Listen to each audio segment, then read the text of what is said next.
Hello.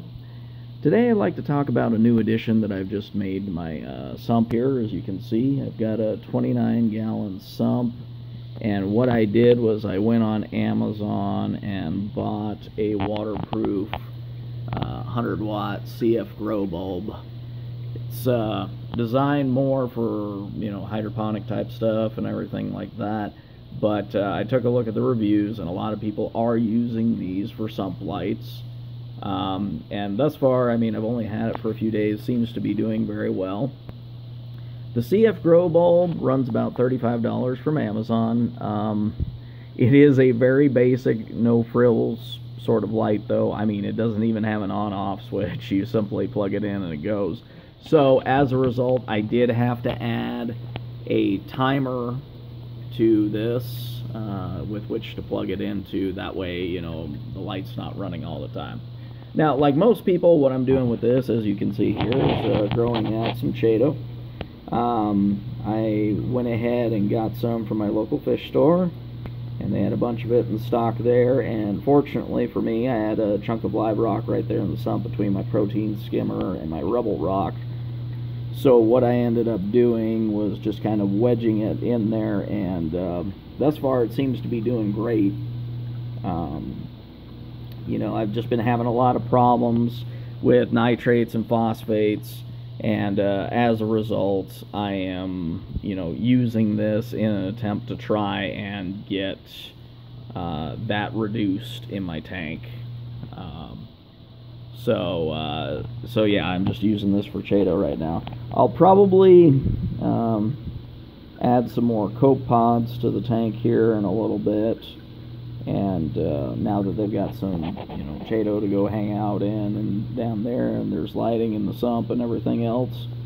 And as such, it should just be a good setup for biological filtration and helping to reduce nitrates and phosphates in my display tank.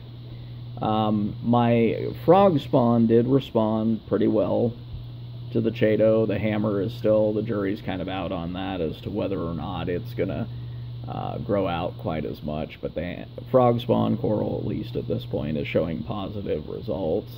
It's blooming out a bit more during the peak hours of the day, and just spending a little more time out.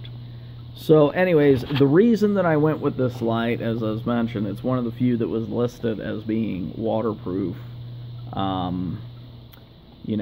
And of course it's just kind of flat and easy to hang up. I just drilled a couple of hooks up there and then kind of strung it between the two of them.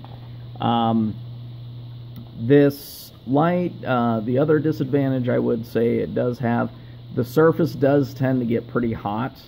If I touch the light here or whatever, it does tend to be fairly hot. So I actually think I kind of was working in the sump the other day and bumped it and kind of ended up burning my arm just a little bit. It wasn't bad. It didn't leave any like second or third degree burns or anything. It just burned a little bit. So just be aware of that, though, that this light, of course, being a grow light, can get pretty hot. And of course, the fact that it has no on-off switch or timer mechanism definitely means you're going to have to purchase some form of a basic timer. Now this one is just a simple, outlet that I just bought from Lowe's. Just a simple timer. You just set the time and then punch the little tabs on the side for the hours that it runs, and then it pretty much sticks to schedule. What I did with mine is I have it running coinciding with the hours that I run the lights on my display tank, so they run pretty similar schedule, just to kind of keep it consistent there. But over and all, it's as you can see, it really lights up the sump here, and does the job that I need to. Chaeto's already started growing. I can see is poofed out pretty good. And I'm running it for about 8 hours. I'll have to look into it a bit more and see if I'm running it too long, but thus far, it seems to be doing great. Of course, it's not super difficult to grow macroalgae. It's, the stuff tends to kind of just grow itself. And I will have to trim this Chaeto periodically just to, you know, make sure it doesn't get overgrown. And anyways, just overall, just a good light, good setup for the sump. If I haven't mentioned it before, this is a 29-gallon sump that I'm running down here on my 90-gallon display tank. There's the display tank. You can see the frog spawn. Now, the lights have just barely reached full strength, so as you can see, the corals are a little more retracted right now. It just hasn't had a chance to really open up for the day. So anyways, this is just kind of a layout of just an upgrade I made in my sump, and as well just kind of a review on the CF Grow LED light in terms of using it for an aquarium application. And as you can see, it does work pretty well. You know, Chaeto looks healthy and growing out pretty good. So anyways, that's all I have, and thanks for watching.